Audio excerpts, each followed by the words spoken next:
Mevrouw Van Eetveld voor een vraag aan de vice-eerste minister en minister van Economie voor de dienstcheckers.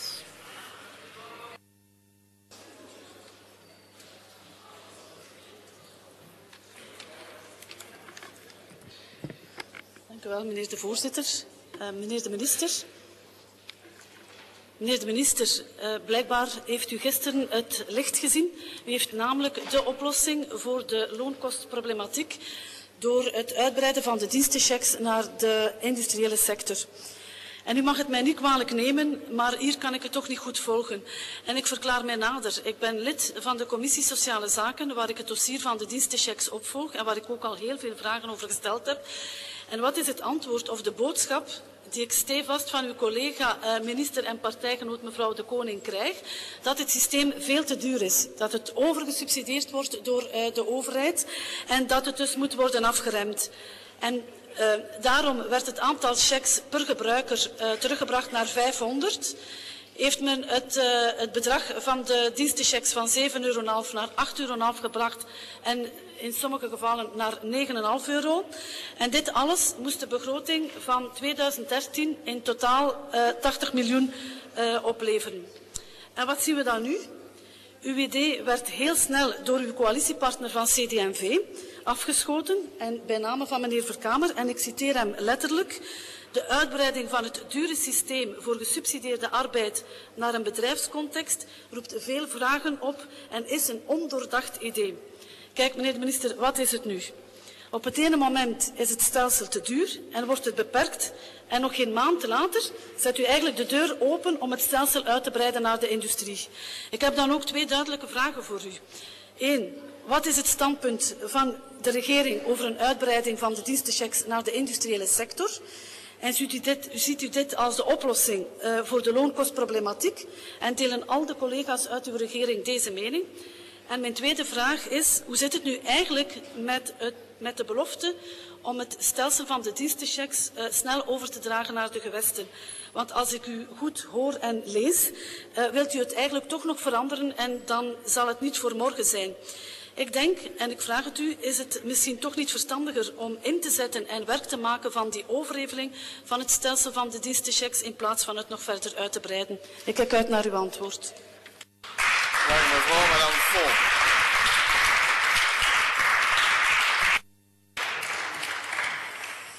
Merci, Monsieur le Président, Monsieur le Vice-Premier ministre, Madame, Monsieur le Ministre. Madame la Ministre, je m'adresserai d'abord à vous puisque c'est à vous que j'avais posé cette question, en respectant bien évidemment vos compétences puisque vous êtes compétente sur le sujet, mais on m'a répondu que ce serait le Vice-Premier ministre qui répondrait. Alors, Monsieur le Vice-Premier ministre, j'avoue que cette petite idée que vous avez lancée de vouloir mettre en place un système de titres-services dans le secteur industriel me semble particulièrement étonnante. Parce que autant nous sommes des ardents défenseurs des titres-services dans des emplois spécifiques où la concurrence avec le travail en noir est importante et difficilement contrôlable, autre chose est de mettre en place des titres-services dans le secteur industriel. Oui, il faut diminuer le coût du travail. Oui, il faut augmenter la compétitivité de nos entreprises, mais d'autres mesures que la vôtre me semblent beaucoup plus efficaces pour atteindre cet objectif, et c'est par exemple celui de diminuer les charges des entreprises de manière ciblée, par exemple sur les personnes peu qualifiées. Alors revenons-en à votre idée, et mes questions sont les suivantes. Est-ce que votre proposition a été concertée au niveau du gouvernement? Quel serait son champ d'application? Quel serait son impact budgétaire? Est-ce que vous avez déjà sollicité l'avis des partenaires sociaux sur ce sujet? Parce que j'ose espérer, Monsieur le Vice-Premier ministre, que derrière votre petite idée lancée lors d'une visite, il y a des éléments un peu plus solides à mettre sur la table et à nous donner. Je vous remercie. Merci, Madame Falk. Meneer de minister.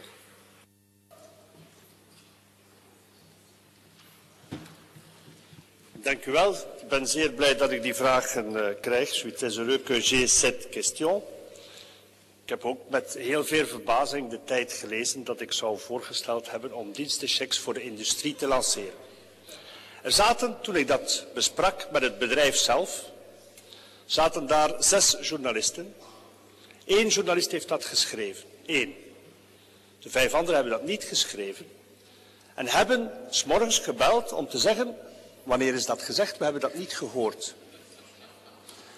En ik heb dat ook sindsdien heel de tijd ontkend. Donc je n'ai pas proposé de chic service pour l'industrie. Qu'est-ce que j'ai littéralement dit? Et si vous voulez le croire, vous faites un coup de téléphone à l'entreprise où j'étais, Westvlees, West-Rozenbeek, dat mag u ook doen. Overigens heeft meneer Libert, de secretaris-generaal van VOCA, nadat hij gereageerd heeft, eerst heeft hij gereageerd, en dan heeft hij zich geïnformeerd bij het bedrijf, en nadien heeft hij mij een sms geschreven dat hij inderdaad blijkbaar het helemaal verkeerd begrepen heeft en geïnteresseerd is om mee te werken. Wat heb ik gezegd? Ik heb gezegd dat een aantal taken die we hebben in de economie geen grote toegevoegde waarde hebben en dus noodzakelijkerwijze met een vrij lage loonkost moeten uitgevoerd worden.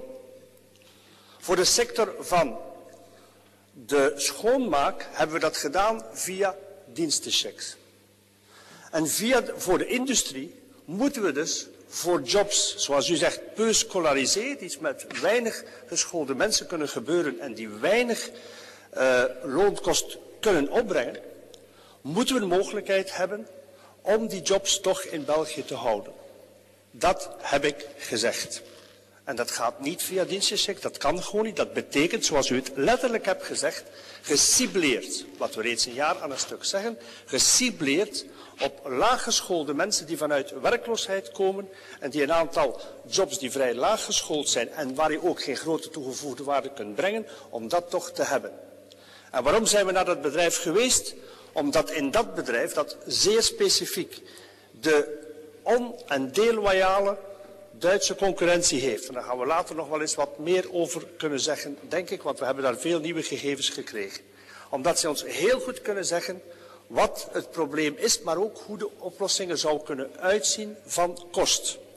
En dat mevrouw de Koning en ikzelf zijn enkele weken daar iets mee bezig en dat we niets willen lanceren zonder dat we de cijfers exact hebben. En zijn zij ons bezig met dat voor te rekenen eigenlijk, hoe het kan. En dan gaan we met die mensen opnieuw gaan praten in de hoop dat we oplossingen kunnen brengen. Et donc c'est en effet ciblé pour des emplois très peu scolarisés et que l'effet de diminution des coûts soit le plus rentable que possible. C'est ça que je dis et je déplore que quand on dit quelque chose, qu'il y a un journaliste qui l'écrit comme tel et les autres journalistes l'ont écrit différemment, que tout de suite, sans qu'on informe, on déclare et on réagit, comme le VOCA a fait, comme l'UNISO a fait. Mais bon, ce n'est pas tellement gênant. J'ai dit, ondertussen heeft het VOCA mij een sms gestuurd. Op vraag, niet op mijn vraag, maar op vraag van de ondernemer die het VOCA heeft gezegd. Dat is niet wat gezegd is. Hetgeen daar gezegd, het was heel interessant. En heeft het VOCA gezegd, we gaan met veel plezier daaraan meewerken. Ik hoop dat ik nu, want ik heb dit antwoord al 5 keer gegeven de laatste 2 dagen. Ik hoop dat het ook de laatste keer en dat het duidelijk is. En ik herhaal, il s'agit des emplois. Des gens qui ont, dans le secteur, beaucoup de gens sans emploi, qui sont au chômage, où la scolarisation n'est pas élevée et la formation n'est pas longue, et où les coûts d'emploi sont beaucoup plus importants que dans d'autres secteurs qui ont une autre situation et où l'innovation, par exemple, est beaucoup plus importante. Merci, monsieur le ministre. Mevrouw Van Eetveld. Ja, dank u wel, meneer de voorzitter en meneer de minister, voor uw antwoord. Ik vind het een heel vreemde communicatie en dat we dat toch ook niet eerder dan vernomen hebben dan vandaag. Ik vind het raar dat u toch, dat een krant zoals De Tijd een gans artikel schrijft op de voorpagina, waar dat u dan toch een ondoordacht ballonnetje oplaat, dat ook eigenlijk onmiddellijk door uw coalitiepartner van CD&V werd afgeschoten. En in mijn perceptie was het toch ook in tegenspraak met wat uw collega de Koning stevast zegt. Ik kan hier alleen toch maar uit opmaken dat dat een lancering is van alsmaar losse ideetjes en dat ik toch nog altijd geen structurele oplossingen gezien heb voor de torenhoge lasten op arbeid. En voor ons is heel belangrijk dat u dat stelsel, dat u daar werk van maakt om het over te evenen naar de gewesten, alvorens dat men er hier op dit niveau nog alles gaat aan veranderen. Bedankt. Ja, meneer de Ik wil alleen minister. maar benadrukken, we gaan het stelsel effectief overgeven naar de gewesten, zoals we dat beloofd hebben, maar we hopen dan ook dat u dat meestemt, wat ik nog niet heb mogen ervaren. Madame, ja, voor het laatste woord, mevrouw. Laatste woord. Oké, ik zal er zeker aan vast dat verder opvolgen. Ik volg het dossier ook en we zijn zover nog niet. Ik wil het eerst zien en dan eerst geloven en dansen.